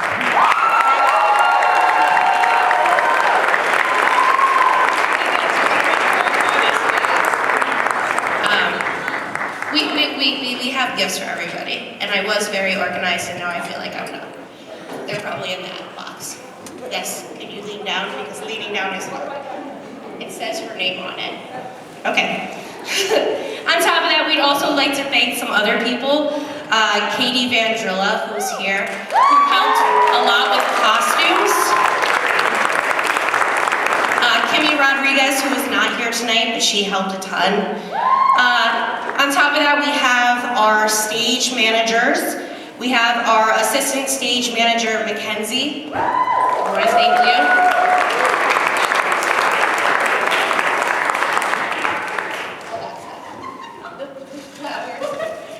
I'm sorry, just really organized right there. It's really organized, I swear. Okay.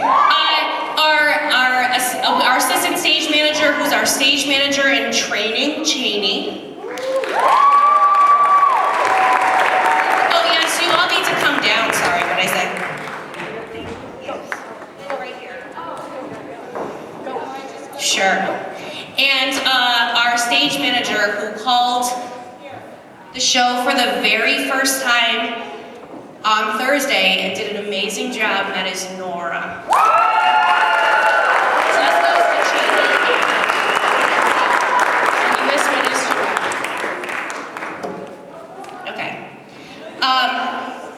We'd also like to thank our Keigwin peeps, because without them, there was no way that this show could have happened. So to Mrs. Otto and Mrs. White for not only directing the Keigwin students, but for directing here as well. And to Miss Hightower, who was our technical director at Keigwin, and then did a ton of our special effects here at the high school. We'd like to thank you as well.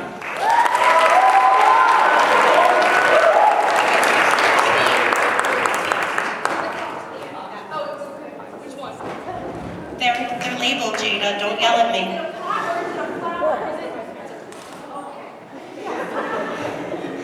We'd now like to thank our pit members that are seniors. We have a ton of them.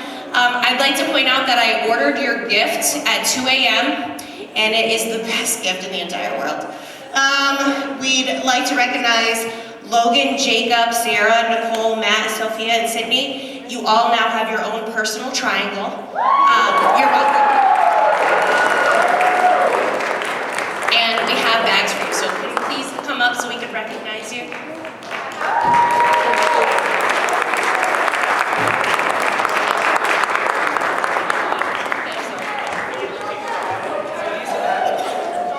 No. Okay. Okay. So guys, watch out, don't fall into the pit. You guys can go. That was so funny.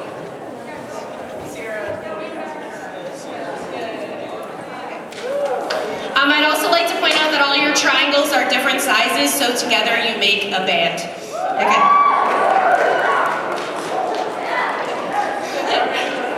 Don't be jealous. I would like to recognize the seniors, the senior actors that were a part of the show, and the senior tech members that were a part of the show. To Teresa, I think she's still here, but I'm not sure. Yes. Teresa, who is she worked with costume. Okay. So Teresa. And a flower, yeah. Yes. To Ethan, who ran the lights for us this year and did an awesome job.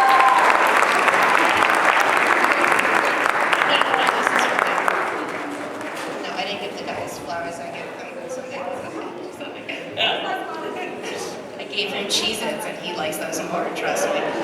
Okay. Mateo, who I just got for the first time last year, and now he's leaving us. Daniel, there's candy in there for Mateo as well. No, there's candy in there. No, there's not. Yes, there is. They get one of each. Yes. Okay, that was fun. All right. All right. Then we have Evan Davis, who I've had the pleasure of working with for 3 years, not only as an actor but also as a co-director. He will be greatly missed. He also gets candy. To Jade Crockett.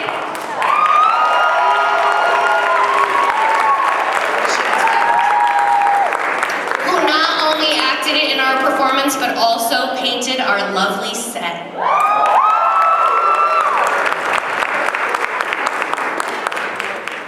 To Maya Corvo.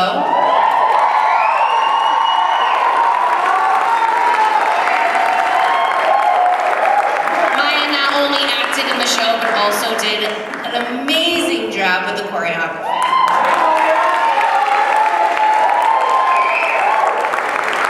And last but not least, the person who's been giving me guff the entire time she's been up here, Jada Fong.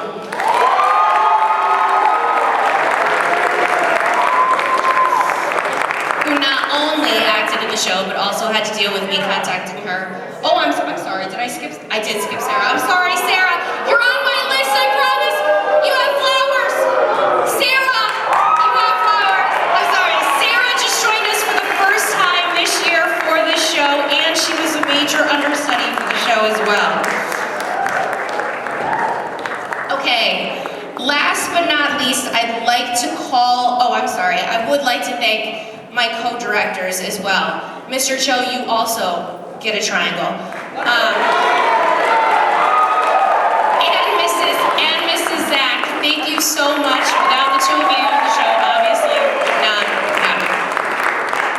And last but not least, we'd like to, as a full cast, so if the cast could all come out, we would like to thank, and then,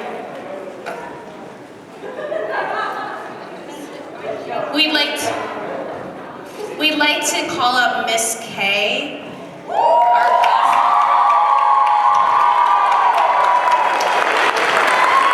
This woman is incredible in every way. She has done so much for the show. We feel so incredibly thankful to have her.